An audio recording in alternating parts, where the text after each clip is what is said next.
Log 1. I awaken. I don't know it at the moment, but this day marks my 4th straight year of existing in the Dogscape. I push myself up from the carpet of writhing, twitching dog flesh beneath me and rise to my feet, stretching in the morning sun. It took me a while to learn to balance on the layer of solid dogs that now blanket every inch of solid ground. But nowadays, I can walk and run as easily and as fast as I ever did on soil or concrete. Perhaps faster. This was a city once, I think, though which one I can't remember. I only owe my guess to the massive pillars of dogs jutting out into the sky. Perhaps ancient buildings now completely filled and overgrown by canine biomatter. I climbed one once, sinking my fingers and toes deep into the dog wall to gain purchase, and after hours and hours of climbing was rewarded with an incredible vista, fur and eyes, panting tongues and wagging tails, hugging the contours of the once barren land and stretching in a single amoebic mass farther than the eye can see. Now, I don't do that though. Now I merely go about my day. I hike to the gardens, where the dog plants sprout up in bizarre shapes from the floor of the Dogscape, and reach up to pluck the fetal puppy fruits right off the wagging, energetic branches. I bite into the succulent flesh, the juices dribbling down my chin and dripping down to be reabsorbed by the ground flesh, and revel in the savoury taste. I'm thirsty, so I range until I find one of the mother mounds, and there I suckle at the teat patch until I've had my fill of milk. Sometimes I see other humans around me, as well adapted to the Dogscape as I am, but I barely acknowledge them, say nothing. What, after all, is there to say? The world is different now. What meaning would our old worlds have? Free-ranging dogs are becoming rarer and rarer to see now, and those I do see seem as lost as passive as I am. They too graze on the dog plants, step carefully over the undulating, bleeding dog floor, dimly acknowledge myself and one another. In the distant sky and on the far horizon, I sometimes see massive forms sail or crawl or undulate, and I wonder if in this new world, normal, singular, ambulatory dogs have become as obsolete as I am. Log 2. I dug down once, down beneath the dogs, beneath the hair and the eyes and the barking. It was hard and took a lot of planning.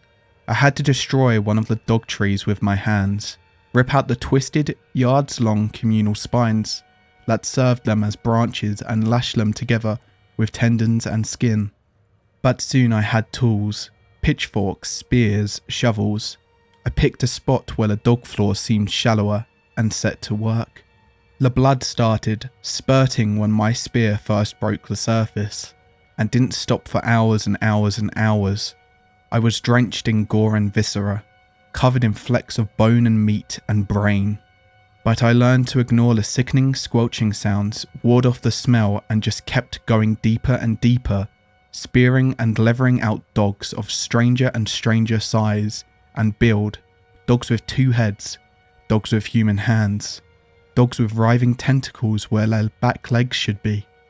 Eventually I came to the end of the dogs, or perhaps the beginning of whatever lies beyond the dogs. An expanse of multicoloured patchwork fur that extended as far as I could dig in any direction. I could pierce it with great difficulty, but it barely bled, and try as I might, I could only barely peel the skin away, revealing a layer of striated greyish muscle beneath.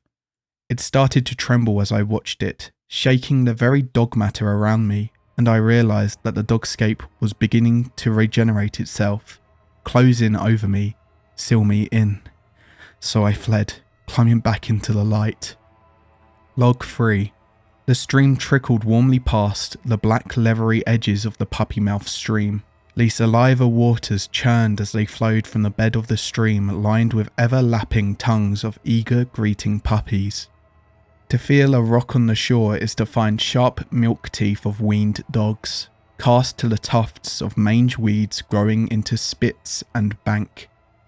The head of the stream is split by a single mound of golden fur, like an upholstered boulder set with a large golden eye that swerves to see passing visitors.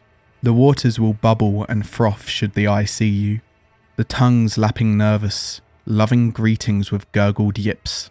Log 4. The Dogscape. That's what we call it. Us humans that banded together, we sit around campfires and cook the whelps we collect from the dog trees.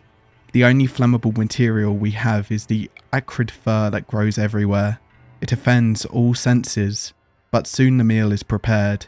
The only food source are the dog trees and the mother mounds. Some foolish enough dig for meat, though the reward is great.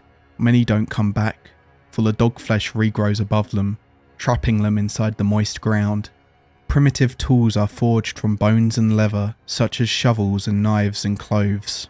I have lived here for as long as I can remember. There are faint shimmers of the time before the dog flesh. But what use is there dwelling on the past when it cannot fill our stomachs in the present? I am our tribe's scribe. My name is Doc. I used to have a real name, but it escapes my memory. I record all of our findings and knowledge in my leather pages, using dog blood as ink. There were times when there were more of us. The tribe started with as many as 60 people. Now our numbers are as few as 20. Our leader is Keith. He instructs us to find food, build shelter, and bring fire. He abuses his power, taking 5 wives and eating more than his share of the food.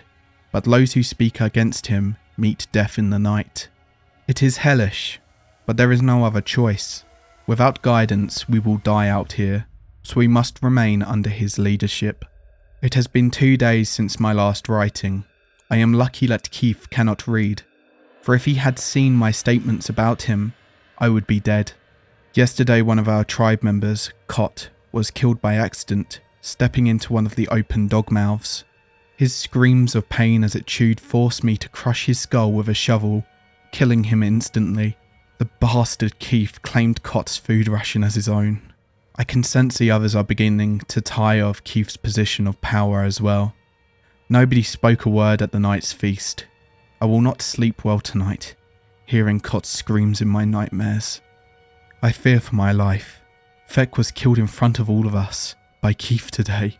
He refused to continue digging for meat, so the monster beat him to death with his bare hands as a sign that he would not tolerate a refusal to work. I cannot stand this for much longer. Feck was not even an adult. He could not have been more than 17 human years. This brings our numbers down to 18. There is Keith, his 5 wives, me, and the remaining 11 diggers and gatherers. The others whisper to me in secret that I should be the leader instead. I guess they think I have all the answers because I'm the scribe. Only time will tell. Hello everyone, Creepypasta here. Welcome to the first Creepypasta on this channel. Every weekend I'll be doing 2 Creepypastas. This will be continuing next weekend, the Dogscape, one of my favourite Creepypastas. I'm going to do this one first because it's amazing. It's weird. Anyway, if you enjoyed, subscribe. It helps me see if you guys enjoy this. Goodbye.